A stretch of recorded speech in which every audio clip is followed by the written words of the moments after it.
Good morning, CHS. My name is Jolan Rodriguez, and I would like to bring attention to the James Collins Scholarship Program. The James Collins Scholarship Program allows the top 20% of the senior class to be awarded a sum of money that will help pay for college. This money, after working out their financial situations, will be given to help pay for dorms, books, and any other related college fees.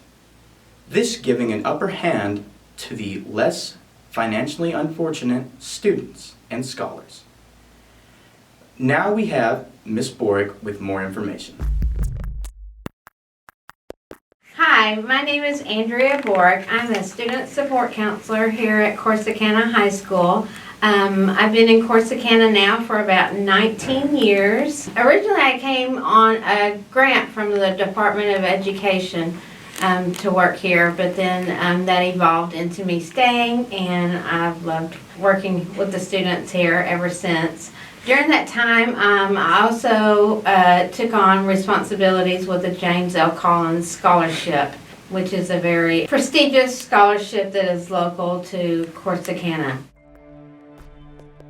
Okay. The Collins Scholarship originated from James L. Collins, who established the funds. He wanted students that might not necessarily be able to afford college to be able to go on to college. So he established that trust and that fund for the scholarship money. So it's been going on quite a few years. It's been a very long time that we've had the scholarship and that have been privileged to award it to so many eligible students in Corsicana High School. There are some eligibility requirements for the Collins Scholarship. The top 20% of the senior class is invited to apply. It is a needs-based scholarship. Also some other requirements that you needed to have attended Corsicana High School all 4 years, and no discipline records of any major consequence. But there's a whole process to it. There are things that you have to do. It's not just filling out an application and submitting it. They look at several areas. Actually, the school board oversees that part of it, of the application process and things like that. But we're excited to offer that to the students who meet those requirements. Now with Mr. Ballou with the band program.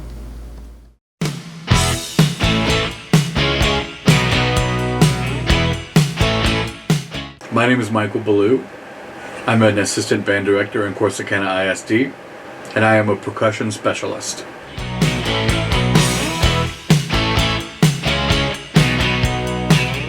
When I was young, my mom would play tons of music while I was growing up, and she would point it out when it was happening, and I thought it was really interesting. I tried to tap along with some of it, but some of the early influences that I had in pop culture growing up were very helpful and inspiring me to want to be a musician.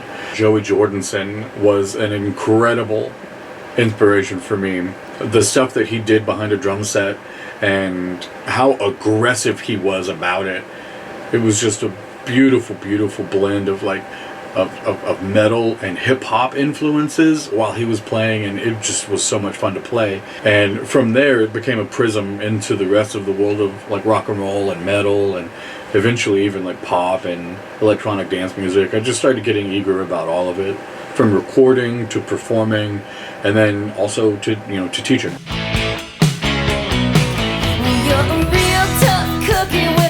My favorite part of what I do as an educator is any of the students, and I teach 6 through 12, when any of the students have the light bulb go off and they just understand something, you can sense their frustrations transform into understanding, and that's my favorite part.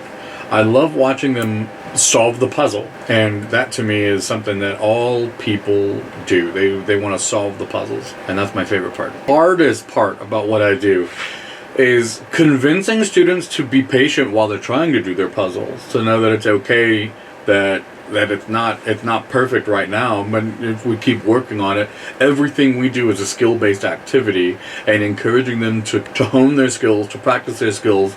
There's so many names of impactful people. I remember being a 6th grader and knowing at 11 years old that I wanted to be a teacher, because this woman's name was Pickle. Her name was Miss Pickle, and she was our reading teacher in 6th grade. And she was so wonderful. 6th grade, I knew I wanted to be a teacher. I feel like I hit the lottery, man, having wonderful people. And then eventually going to college to teach, I began to really be influenced by the faculty that was at the school I went to. And my percussion teacher was a guy from New York, and he just really helped me understand the world on a bigger spectrum and what my place was in the world. And it helped me as a musician, it helped me as an educator, I think it helped me as a man. He's a good man. His name was Ken Green. And my mom. I think it's important for kids to learn music because it engages both halves of the brain. There's a lot of studies that have gone through and dissected what the brain looked like when a child is doing this activity or that activity. And when people are accessing information but also putting information into application, you're using the left half and the right half of the brain. If the first 6 years of a child's life is dedicated purely to learning communication and setting the brain into place on how it's going to accept knowledge, the next 10 years are truly about expanding that as much as possible, and then introducing skill-based activities such as music, dance, theater, singing. They help expand that sphere in all directions so much more. And the studies show, you can look at SAT scores, you can look at GPAs. There's a lot of evidence that helps support the claim of it being an intellectual activity that helps developmental growth for all age students. Plus it's fun. The outlets, there's some good. YouTube, pretty good. YouTube can be pretty good. There are, again, if we're not talking about school outlet, if we're just talking about like watching a Twitch stream of someone who's trying to show people how to tune a guitar, or if we're looking at somebody who's trying to assemble a clarinet for the first time online, or how to play a sequence of scales with the correct finger pattern on a piano. YouTube has channels where educators have filmed themselves going through those lessons, done a wonderful job about putting their content out online. Patreon has some content. One of my favorites, when I was young, I would go to the store with my mom, and she'd be buying groceries, and I'd say, "Mom, I want to go to look at the magazines." And I would go to the Guitar World magazines. We couldn't buy any of them because we were pretty poor, but I would look through the magazines and I would read the guitar tabs and I would imagine myself playing them, and then I would go home and learn how to play those songs based on my photographic memory. So just using the Guitar World magazine at Walmart while my mom was buying apples or whatever, and I could go home and then put it into application and try to learn. There's just so many ways and so many wonderful outlets for people to learn music. I have seen students from courses. I came here in 2015. There are a handful of students that I know of that have gone into music education to be a teacher and a few to be performers. I know that there are some who have just gone into colleges and they play for scholarship purposes. There are some people who have pursued music as a career from Corsicana.